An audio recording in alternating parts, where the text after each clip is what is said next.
Hey everyone, welcome back for week 5 of God's redemptive story. Let's begin like we always do, reviewing where we've been so far. So we began with creation, God designing and creating his world, and his world is good. Humanity is the pinnacle of his creation, his image bearers that he has chosen to partner with and ruling over the creation together. And he establishes the pattern of his kingdom within creation. And they have 3 elements, right? The pattern, God's people in God's place, under his rule, and enjoying his blessing. That was his design for his creation. It's not long before we get the perished kingdom, right? Humanity, as they've been existing in these perfect relationships, walking with God and ruling with him, perfect relationships with one another, operating in harmony, complement each other, partnering with each other, ruling over creation. And then their relationship with creation, that the creation was working with them instead of against them, but in their rebellion, choosing to decide for themselves what is good and what is evil.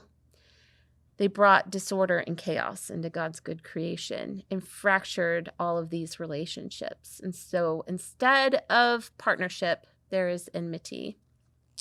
And so, as we said, we had Eden, and then we have the fall, right? Or the rebellion. But God doesn't leave us there, right? He gives us a promise. An eternal promise in the midst of sin. And do you remember where that's from?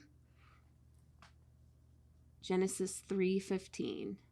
We're going to call this the snake crusher promise.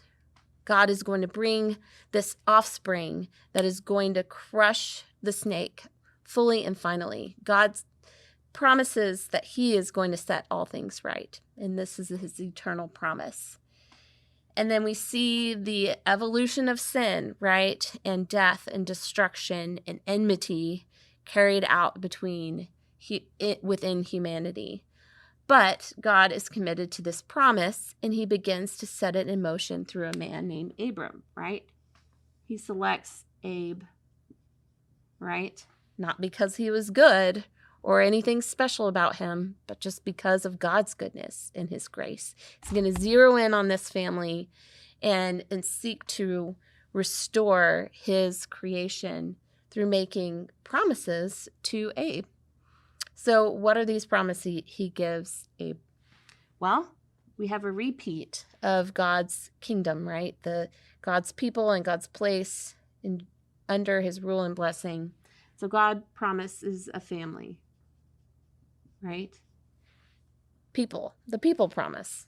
And he promises that this family will be great. It will outnumber the stars in the sky, the sand on the shore, right? He'll make him a great nation. The second thing, right? The place promise. He promises land. And this is where we get the promised land, the land of Canaan.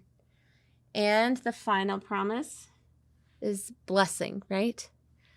Blessing.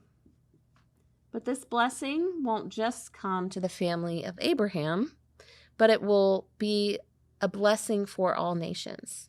So God has chosen this family not for the sake of themselves, but for the sake of the nations. God is a missional God, and he is after the redemption of his entire creation.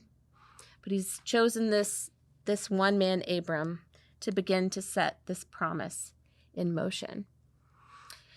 And so he makes a covenant with him and begins this work with this family. And today we're going to talk about how he begins to work out his promise for this big family, right? So we see this partial fulfillment happening in Genesis 12 through Exodus 18.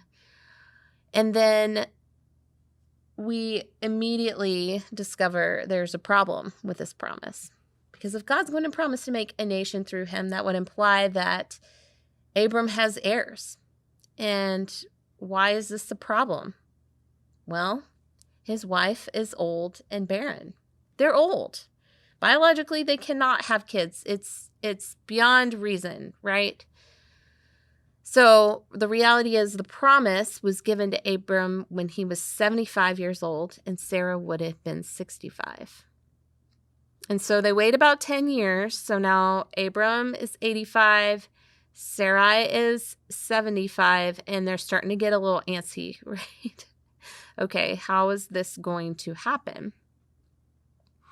And so we're faced with a garden scene, right? The tree, the scene at the tree.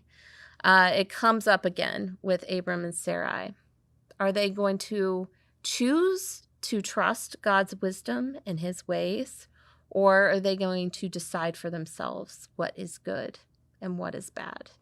And unfortunately, they choose the latter, right? They decide it's time to take matters into their own hands because God is he's not moving very fast, and they're not getting any younger. And so we actually have the words that Sarah takes her maidservant, right, and gives her to Abram, her husband, as a wife. And so the same words from the tree, Eve taking the fruit and giving it to her husband to eat. So we have this garden scene on repeat again. And unfortunately, they chose to not trust God in his promises. And so they decide for themselves what is good. And so through her maidservant, they have Ishmael, right? And it's another 25 years until after God initially makes the promise before their son Isaac is born to them. So they would have been 100 and then 90 years old when he finally arrives. That's a long time in our finite kind of understanding to wait, right, for God to fulfill a promise. So I have a question for you to talk about in your groups. Have you ever experienced a time of waiting where you struggled to trust God in his goodness? Did you choose to persevere, or did you take matters into your own hands? And how did that go for you? Take some time to discuss.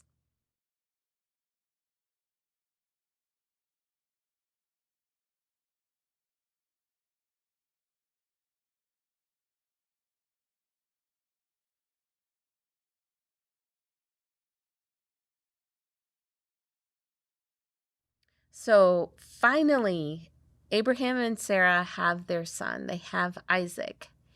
And then we get to Genesis 22, and God does something odd, right? So he tells Abraham to take his son, his only son, the son he loves, and to offer him as a sacrifice to God. Now, right off the bat, as people on this side of history, we have the entire story, so we can see where these words show up again. And they should remind us of when Jesus is baptized and God announces from heaven that this is his son, his only son, the son he loves. And so in the same way that Isaac is Abraham's only son, Jesus is God's son and his beloved son. And here we actually have the first use of the word love in all of Scripture. And so it's a very pivotal moment in the storyline of the Bible. So Abraham is given this command, right? This test, actually, at the very beginning, it says it's a test. He is testing Abraham's faith. And Abraham follows through with it, right? He does everything God asks. And we have Isaac willingly going and carrying the wood on his back all the way up this mountain. And it is in the final moment when Abraham has the knife in the air that God stops him and provides a ram in place as a sacrifice. There's so much going on here that's so good.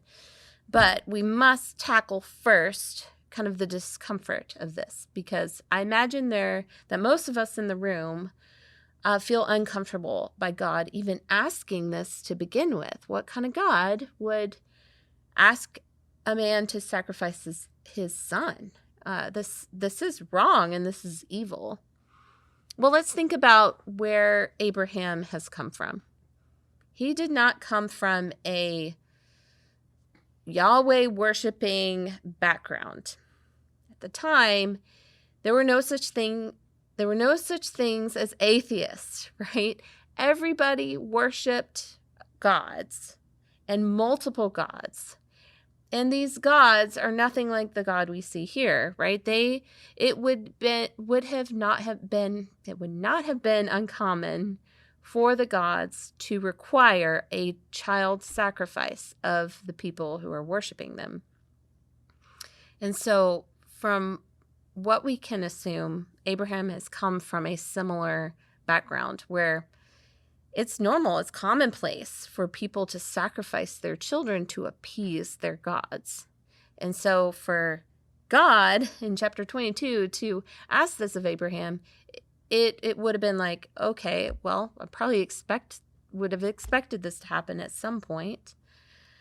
So God is doing so much through this story.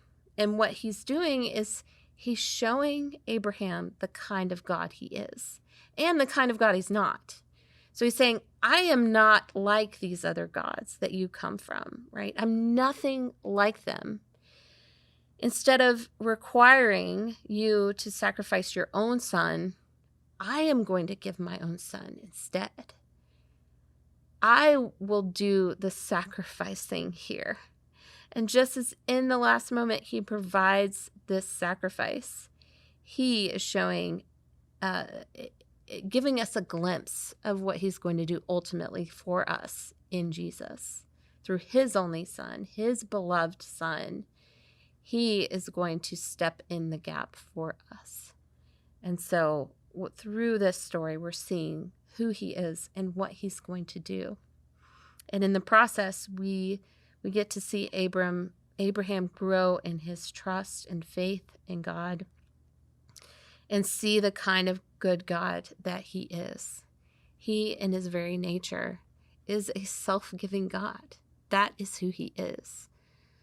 And hopefully you saw throughout this passage also how much this just foreshadows Jesus with the Son that doesn't open his mouth, right? He doesn't complain. He doesn't put up a fight, but willingly goes up this mountain. And then Jesus, in the same way, will be like a lamb led to a slaughter who will not open his mouth, who carries his own wood on his back, and will ultimately give his life for us. So we do see in Hebrews that Abram trusted that God would either protect his son or even raise him from the dead. So he knew God would still fulfill his promise and that it would come through Isaac. That was very clear, that it would be through his offspring, right? And so we have this beautiful picture of trust happening. And then we begin to see this promise of a family starting to be fulfilled. So Abraham has Isaac, and then Isaac has Jacob, and then Jacob is renamed Israel. And then, so Jacob, or Israel, has 12 sons. This becomes the 12 tribes of Israel eventually. And one of his sons' name is Joseph. And Joseph is this really long story, actually, in Genesis, where Joseph has a dream that his brothers are bowing down to him. They get jealous, and they sell him into slavery. But what seems like something bad and kind of the end of the story, God actually uses for good. And they end up coming to Egypt, which is where Joseph is at the time, and he's gained favor by God in this nation. And they come at a time of famine asking for help with food. And it's his brothers, right? And where you would expect him to go, I'm not going to help you. You sold me into slavery. He actually forgives them and says that what they meant for evil, God meant for good. And that is so true. And that is such a theme throughout Scripture, that in the ways that humanity continues to pursue evil, God is going to work through it to bring about good. And so God uses this situation to preserve Abraham's family, right? And they end up coming into Egypt and prospering and growing. And so nothing we see, whether human or evil, terrible famine, or anything else, can prevent God from fulfilling his gospel promises. And he's committed to doing it through people, right? He's utterly committed to that. But over time, another Pharaoh rises up, and he doesn't really know this Joseph man. And we have this family that's growing and multiplying and threatening him. Like, I'm kind of worried about this Israel nation. Let's, kill off all the newborn male children. And so he's not doing good things for this nation, but they continue to thrive and grow. And so this Pharaoh oppresses them and brings them into slavery, and they are enslaved for 400 years before God brings a deliverer. You probably know his name. His name is Moses, and God begins his rescue operation through Moses. And this is the first time where God reveals his name, his very name, and he gives it to Moses. Now, there's a great Bible Project video that talks about God's name, Yahweh. So take some time, watch that now. We'll be back in a minute. For thousands of years, every morning and evening, Jewish people have prayed these well-known words as a way of expressing their devotion to God. They're called the Shema. Hear, O Israel, the Lord is our God, the Lord is one. And as for you, you shall love the Lord your God with all of your heart, with all of your soul, and with all of your strength. We're going to look at the second key word here, Lord, written in all capital letters. This is the personal name of Israel's God. We first learn the meaning of this name in the story of Moses and the burning bush in the book of Exodus chapter 3. God appears to Moses, and he commissions him to liberate the Israelites from slavery. And so Moses wonders, what if people ask the name of the God who has sent me? And so God responds, tell them, Ehyeh has sent me to you. Now, that Hebrew word Ehyeh means I will be. In other words, God's name means that he is the one who is and who will be. God's existence doesn't depend on anyone or anything else. This God simply is. But it will sound kind of strange for Moses to go say to the Israelites, I will be has sent me to you. Only God can say, I will be.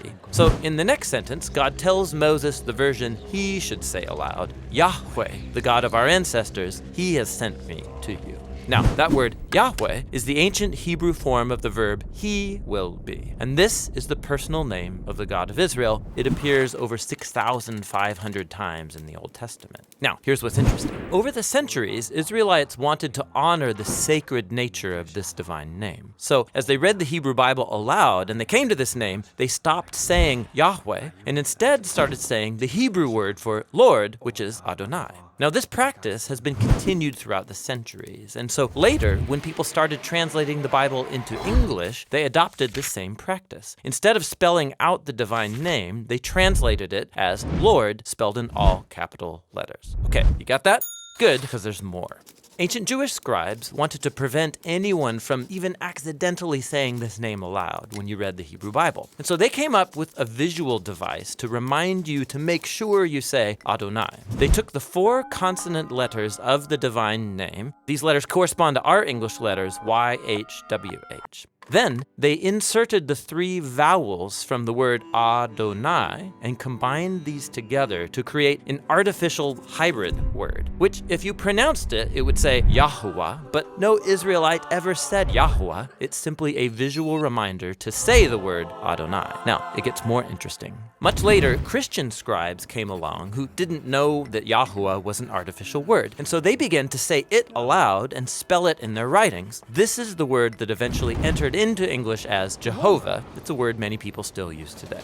But the main thing is, the word Lord in all capital letters is an indication of the divine name. Don't confuse it with the word Lord in your English translations that's not in all capital letters. That is the actual Hebrew word Adon, which just means Lord or master. This word can refer to people like kings, or the master of a servant, even a shepherd over his sheep. And sometimes biblical authors will use this word to refer to God, like in the phrases, the Lord of all the earth, or the Lord of lords. But behind all of these words, Jehovah, Lord, Adonai, stands the original divine name of the God of Israel. It refers to the one who was, who is, and who forever will be.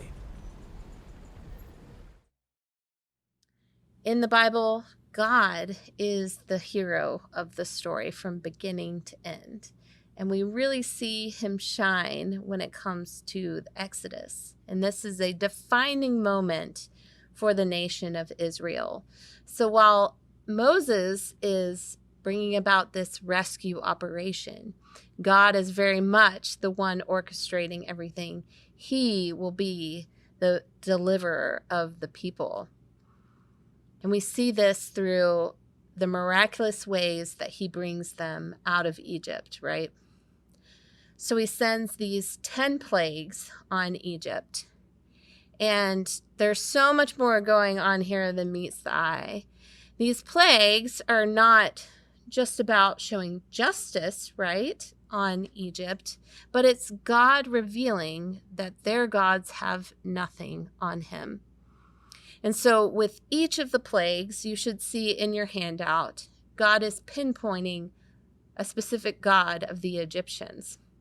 And so by sending these plagues, he's showing them, yeah, your gods have nothing on me.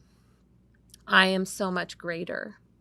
And so it's not just a means of judgment on Egypt, but a way to show the Egyptians as well as the Israelites who he is and give them an opportunity to turn to him, to trust him as their God. And so once again, we see that God is the God of the nations. He has chosen Israel not instead of the nations, but for the sake of the nations. So he's revealing to Egypt who he is as the one true God. And at the end of these 10 plagues, we have what's called the Passover, right? Where the Israelites gain their practice of the Passover comes from this important event where if they put the blood of a perfect lamb on their doorposts, then death would pass over their house. Now, this was not just a promise for the Israelites, but for the Egyptians as well. For anybody who would put faith in God and put the blood on their doorposts, they would be rescued as well. So we can be sure that there are Egyptians escaping with the Israelites in this amazing event. And through the Passover, we're shown that God saves by substitution. Once again, as we saw in Genesis 22, he provides a replacement. And he saves his people by substituting their death with the death of an animal. And once again, we have a shadow of a greater act of deliverance that is still to come. And so this is why they practice Passover regularly, because it's a reminder of God's goodness and his salvation that he brought to this entire nation. And here we see Israel, the family promise, right, continuing to grow and come true. Israel becomes God's special people. They have become numerous in Egypt, and so the people promise has been fulfilled. God has made them this huge nation, right? And they are now the people that will be known as the nation that Yahweh, God, brought out of slavery in Egypt. This was not a small event, and it was very widely known that this people was rescued miraculously by God, and he is the hero. And he delivers them through the waters, right? And the Egyptian army is swallowed up into the chaos of the waters. And so once again, we have this amazing imagery of God redeeming people through the waters. So he takes his people out and he brings them to a mountain. A lot happens on mountains in the Bible, we'll see. And at this mountain, he establishes his rule and authority and opens up to them this opportunity for blessing if they agree to his terms. And this is where they receive the law. Now, as he's establishing his authority, I want us to pay attention to kind of how we feel about authority. Do you tend to hold a negative view of authority and assume it must always be oppressive? Do you feel like that's true? And I want you to think about how might submitting to God's authority not be oppressive, but actually freeing. So take some time to discuss this.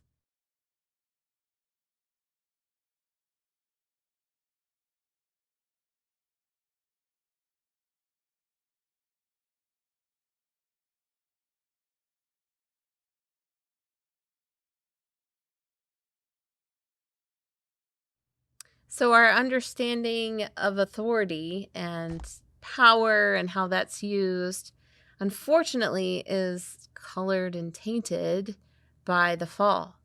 So since the rebellion of humanity, these relationships have been broken. Instead of coming together and partnering together, there is competition and there's power struggle and there's abuse. And so we see a lot of that in our world. So it's hard to imagine an uncorrupted authority figure, right? But we have God, who is our creator and created us in his image to live as truly human beings, the way he designed us. And so Adam and Eve probably knew life better than we have experienced. And they enjoyed it best because they initially obeyed God's command. And by doing that, they were ultimately free. So when we are walking in our design as image bearers, that is, we're living in line with God's will and purpose for our lives, living within the moral boundaries of our creation, then we are most free. We are most human. Like a train running on its tracks when it gets off, you wouldn't say that train is free. It no longer can fulfill its design, and so it's actually enslaved. And it's the same way with us, that we are most free when we are operating within God's good design for us. So for Israel to know God's blessing, they must be brought back under God's rule. It's only then that they will be able to enjoy a relationship with him and know his presence with them.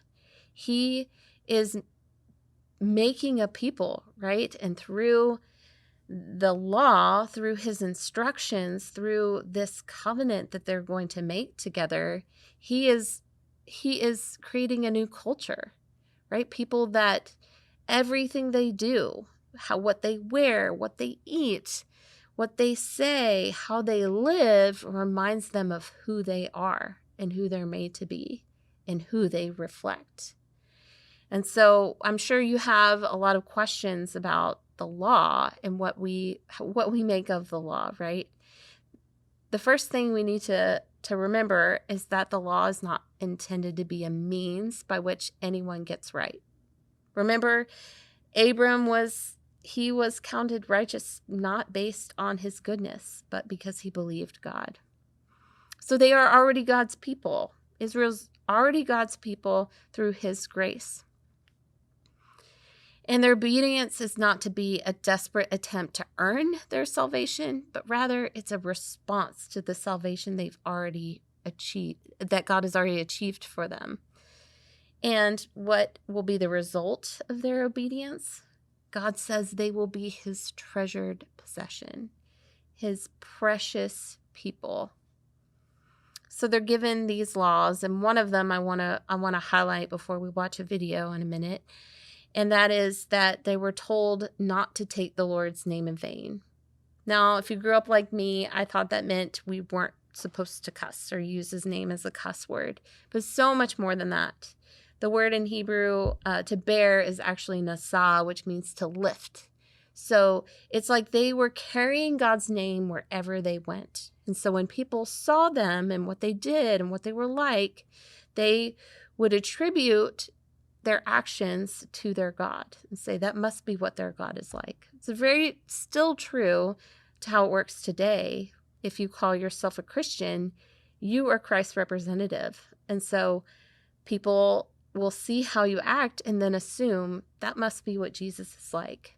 And God is saying, don't lift up my name in vain. Don't misuse my name and misrepresent my name. So they are people, their very identity is wrapped around Yahweh as their God and his goodness and his ways for human flourishing. And so that's what it means to not take the Lord's name in vain, right? So for more information on the law, because I'm sure you have lots of questions, here's a wonderful video by the Bible Project. You're most likely familiar with the 10 Commandments in the Bible, stuff we generally take as good advice. Don't murder, don't steal, honor your parents, the list goes on. And those are just the first 10. There are actually a total of 613 commands, all given to ancient Israel, found in the first 5 books of the Bible, which in Hebrew are called the Torah. Now, the word Torah is usually translated in English as the law, because it has all of these laws in it. And as you read through them, you wonder, am I supposed to obey some of these, all of these? I mean, what's the purpose of the law? Well, that translation is kind of confusing because while the Torah has laws in it, the book itself is fundamentally a story about how God is creating new kinds of people who are fully able to love God and love others. And when Jesus taught about the Torah, he said that he was bringing that story to its fulfillment. So walk me through the story and how it's fulfilled. So the story begins with God creating humanity who rebels. And God chooses Abraham to bless all of the nations through his family, who end up in slavery down in Egypt, and so God rescues them. Then at Mount Sinai, God makes a covenant with Israel, like an agreement. And all of the laws that Moses gives to Israel are the terms of that agreement. They're like a constitution. And so some of the laws, they're about rituals and customs that set Israel apart from the nations. Other laws are about social justice or morality. And by following these, Israel would show the other nations what God is like. Okay, so the rest of the Torah is just the complete list of laws that Moses gives Israel? No, the rest of the Torah just continues the story. And the 613 commands are only a selection from that original constitution. And even these have been broken up and placed at strategic points within the story. Now pay attention, because you'll see a really clear pattern. Moses gives the first laws to Israel. Yeah, don't worship other gods, don't make idols. And then right after that, there's a story of Israel breaking those very laws. Yeah, they worship the golden calf. And so Moses gives some more laws, and then you get more stories of rebellion. Some more laws, rebellion again, some more laws, more rebellion, and you start to see the point. Right, no matter how many laws, they're just gonna continue to rebel. So at the conclusion of the Torah's story, Moses gives this final speech to Israel as they prepare to go into their new home. And he tells them, you guys, I know that you're not going to follow all of God's laws. You've proven to me that you're incapable. And Moses says the problem is that their hearts are hard and that they're going to need new, transformed hearts if they're ever going to truly follow God's law. And he was right. I mean, the story goes on to recount Israel's total failure. They go into the land, they break all the laws. Right. Now, the next section of books in the Jewish tradition are the 15 books of the prophets, and they reflect back on the story. For example, Ezekiel, he said that if Israel was ever going to obey the law, God's Spirit would have to transform their hard hearts into soft hearts. And Jeremiah said that's when obedience to God's commands wouldn't feel like a duty, but they would be written deep in their hearts. And Isaiah, he promised a future leader, Israel's Messiah, who will lead all of the people in obedience to the law. Now, in Jewish tradition, all of these books together are called the prophets, even the historical books, because they're continuing the story told from the perspective of the prophets. Okay, so we have the law and the prophets, and they're telling one connected story about God's desire to bless the whole world through a people, Israel, who it turns out needs a new heart. Yes, and Jesus saw himself as continuing that story. So he agreed with the law and the prophets when he taught that it's out of the human heart that come the most ugly parts of human nature. It's like the default setting of our hearts is opposed to God's law. But Jesus also said that he came to solve that problem, and in his words, to fulfill the law. So what does he mean there, to fulfill the law? Well, first he said that the demand of all of the laws in the Torah could be fulfilled by what he called the Great Command, that we are to love God and to love others. So that seems pretty easy. I mean, we all want to love. Well, we think we want to love. But Jesus showed how love is far more demanding than we realize. So he quotes the law, do not murder. And he says, yes, not killing someone is a very loving thing to do. But then he also says that when you treat someone with disrespect or when you nurse resentment against them, you're also violating God's moral ideal because you're not treating that person with love. And so Jesus said true love ought to extend even to our own enemies. So even though this command seems very simple, Jesus showed how our hearts are not currently equipped to fulfill even this basic command of God to love others. And that's kind of a downer. But where Israel failed, Jesus brought this story to its fulfillment. As Israel's Messiah, he fully loved God and others, and he showed all of the nations what God is truly like. He did this through his acts of compassion and mercy, and ultimately by loving his enemies even unto death. And after his resurrection, he told his followers that he would send God's Spirit to transform their hearts so that they could follow him and fulfill the purpose of the law, to love God and to love their neighbor. So this fulfills the story of the law and the prophets, or in the words of the Apostle Paul, the one who loves fulfills the law.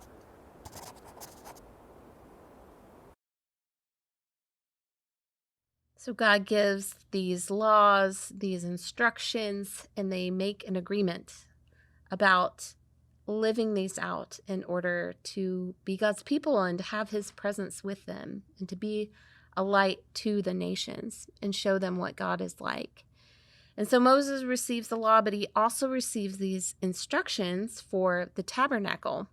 So now that God's people are under his rule again, they are able once more to enjoy his presence, which was ultimately lost at the fall. And so the purpose of redemption, God redeeming his people, is for relationship. Remember, as we've repeated every week, that God's desire is that we would be restored to this relationship of love with him. He's continuing to go after relationship with his people. And so God instructs Moses to build this tabernacle, this special tent, in order that he truly might dwell with his people.